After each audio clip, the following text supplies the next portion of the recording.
John, it's great to see you again. I can't, I Hi, can't, yes. I Hello can't, there. I can't believe it's been 10 years since Slow West, Me because neither. it was such an amazing movie. I was like, oh, this guy's gonna make another movie like within, whatever. But but I went Yeah. back, I read the interview, and I remember you said you weren't gonna make another Western, and this has elements of Westerns, I guess. It has some Eastern, but I mean, it's Mm. a similar period. What is it about that period that you enjoy so much that you kind of return to it for another movie? Yeah, I mean, I kind of wanted to do something contemporary actually, and then I was drawn back, I think, with just thinking about,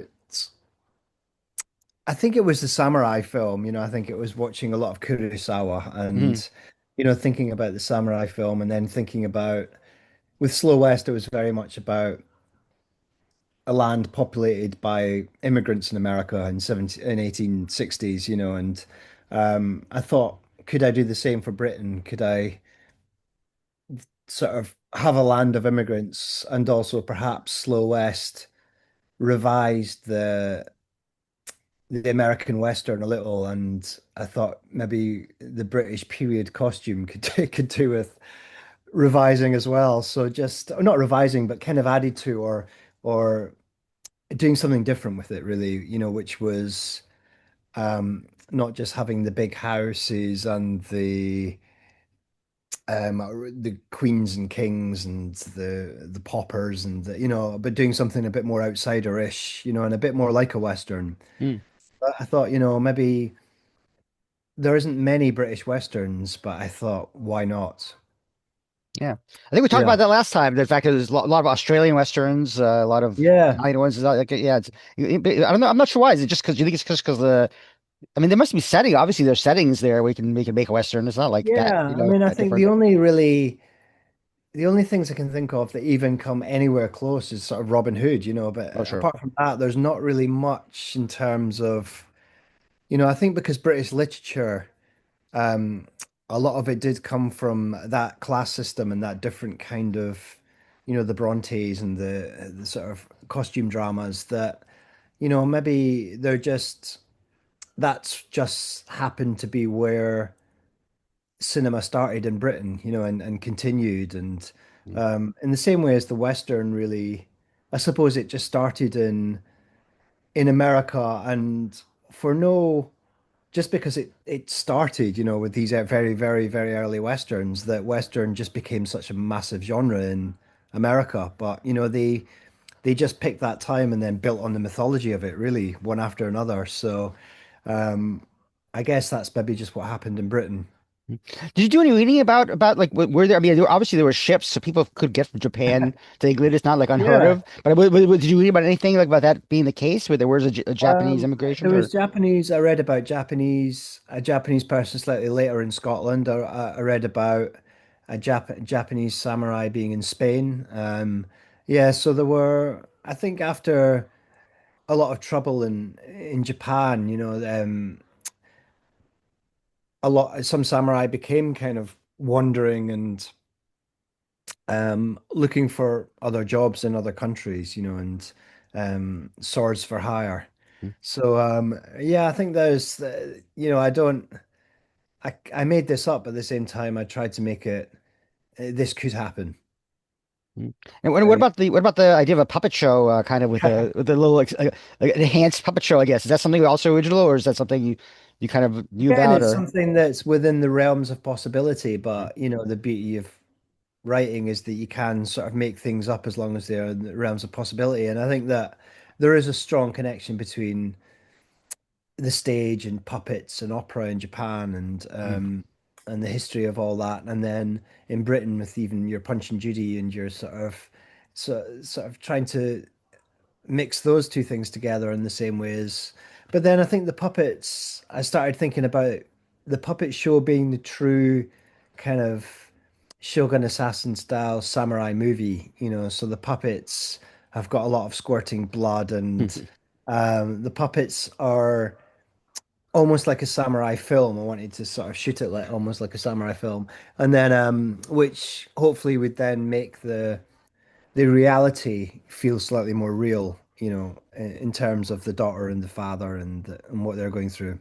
Yeah. I mean, So Kurosawa never really got into like heavy blood or anything. I guess it's because of the times were different. You couldn't do it now. You could really show what happened if someone got struck with a sword and beheaded. yeah, I mean, there's one famous Kurosawa that has a massive blood squirt, because I think Oh, yeah, yeah.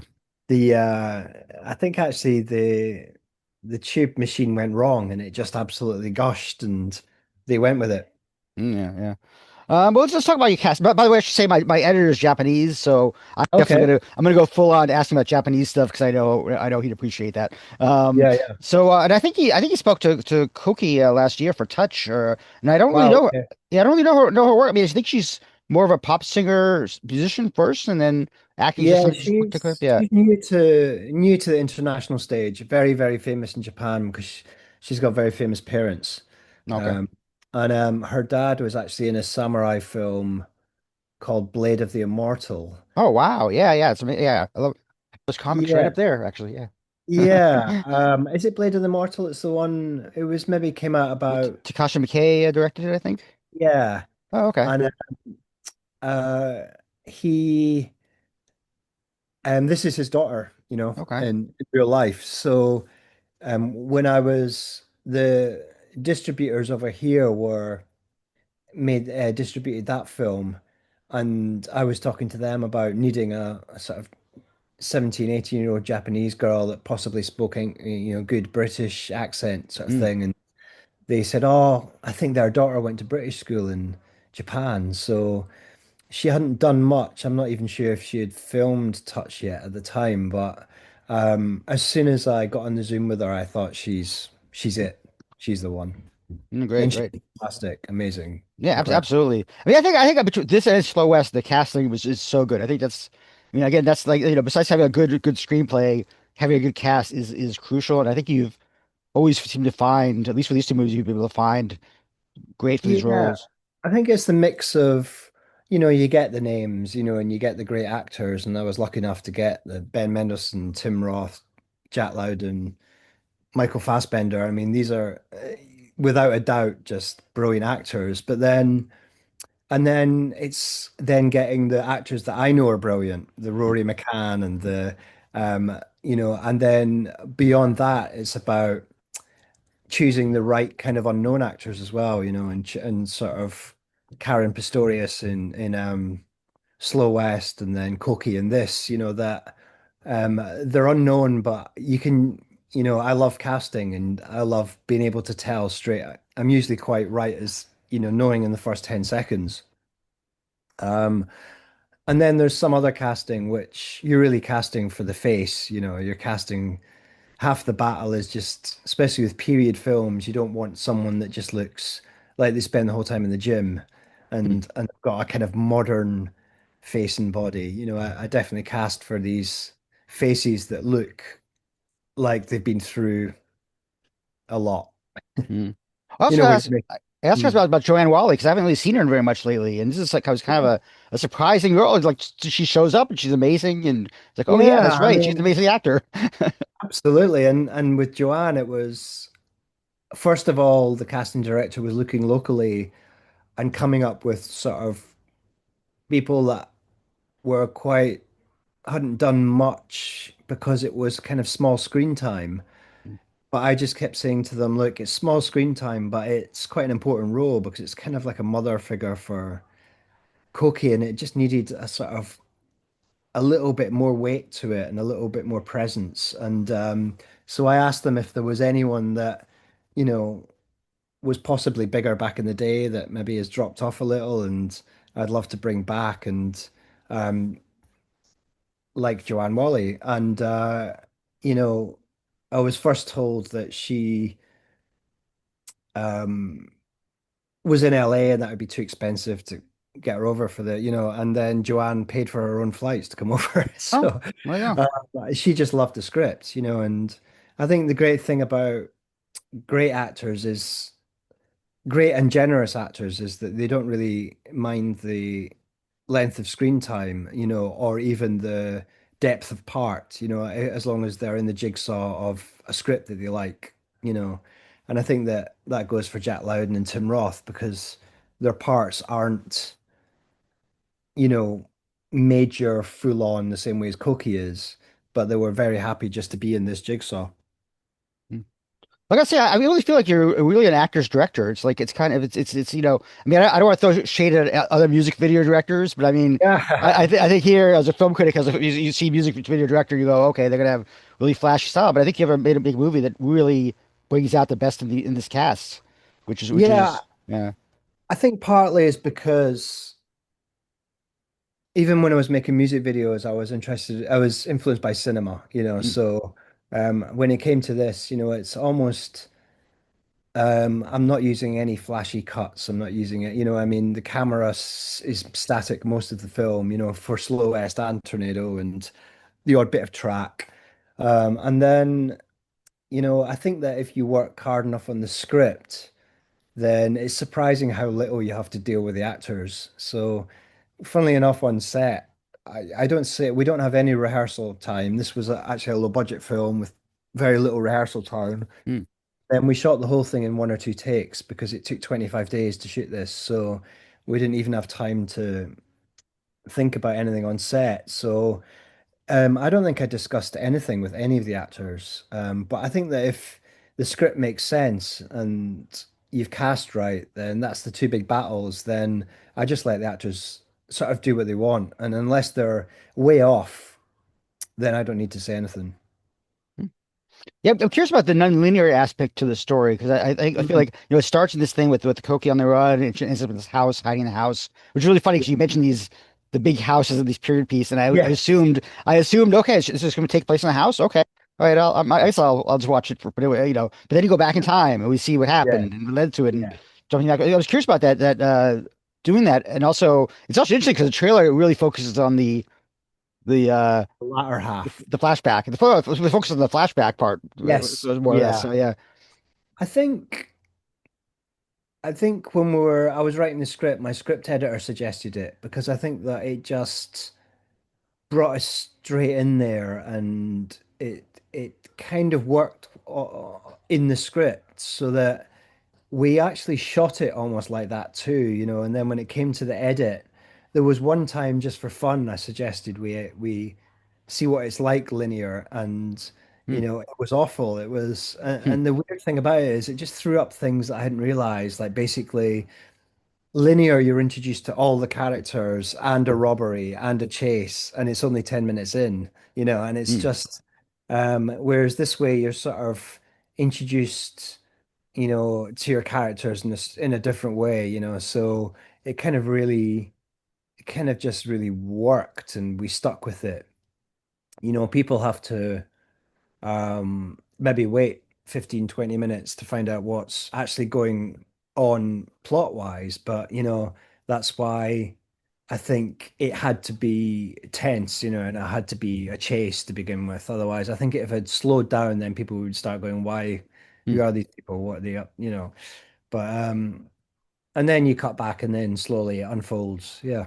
No, it's definitely best because you are Yeah. wondering what's going on, why is she being Yeah. chased? It's Yeah. like Yeah. it adds to the mystery for sure. One Yeah. thing I want to ask you about working with Jed again on the music 'cause he did the music for Slow West also, and Yeah. obviously he does the music all for all his brothers' movies as well for Justin's movie. Yeah. Yeah. Yeah. And you have a music background too, which I always love talking about. Yes. So, Yeah, I mean, I would say my musical background in terms of, working on songs is so far from composing, so but at the same time I can talk a musical language to Jed. So I think that he he came on late for Slow West because I was trying something else with source music that didn't work out and I was doing the film the same time as Justin was doing Macbeth, so I just grabbed Jed and didn't really know him, and we just did it really quickly in 2 weeks. mm, It was so enjoyable, and he was so great, and we just clicked that I thought, right, he's going to do the next one, and I'm going to give him more time. So over the few years that we were trying to get the money for this, I was sending him mixtapes and mixes of all the kind of I've got a big record collection because of my love of music. So everything from Jamaican ska music to early African music to, all sort of And then I would give him some keys, like it has to be melodic and instruments of the time, and maybe just two or three instruments, not building up hundreds of instruments. But the main thing was melody, and yeah, he just again knocked it out of the park. I think came back with great stuff. So I was. It's very important to me, music. So I feel like I never have music over dialogue, and I have the music loud or nothing. Hmm. It's never just all the way through a little bit. Yeah. So it just means that you know, people will notice if it's good or not good. And yeah, it's a great collabor. I mean, it's great to work with Jed. Yeah. Fantastic. I love his work. Yeah. And then was he working in Australia the whole time, and you were in Yeah, again, yeah. that's not such a big deal anymore. And I don't. Once I give people, it's the same working with Robbie Ryan with the camera. Once I give him my three or four bullet points, with Robbie, it's deep focus, static camera, a little bit of track, and follow the storyboards. Hmm. Then I don't talk to him during the shoot because I don't need to. We've got the rules, and I think it's the same with Jed. If I say melodic, a few instruments, nothing very modern, and nothing too Japanese. Something that sort of references a lot of different kinds of music, and don't be scared of Morricone this time. Hmm. uh, then go for it. And then I don't. It comes back more or less right the first time. And then we both met in Budapest while the recording session was going on, and that was it. Oh, So and mixing, you mixing Budapest too, or yeah, we no, we just did the recording in Budapest. And then Jed would do the rough mixes. Jed would then go back and do the mixes, and then we had a great sound team in London that did a bit of editing to picture. But okay. yeah, all a great team and all smooth. Hmm.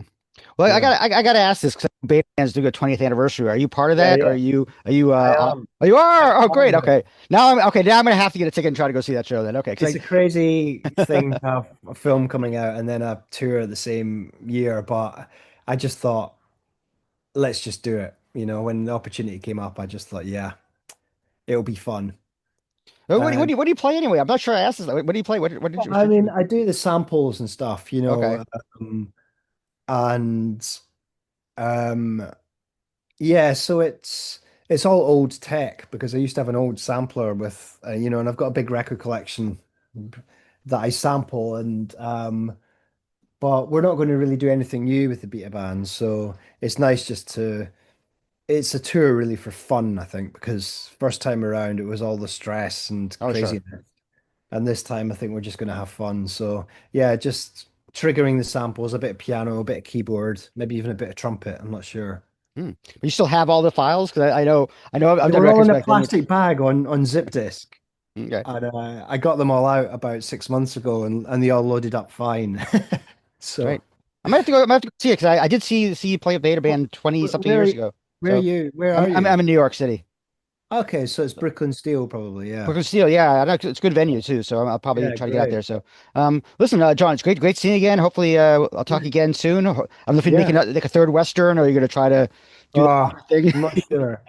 There'll always be a shootout anyway, I'm sure. Good. Well, listen, excellent. You made two great movies I really enjoy. I like Yeah. samurai movies even more than Westerns, so Amazing. Thank so you. I was on board right away. So, thanks so much. Brilliant.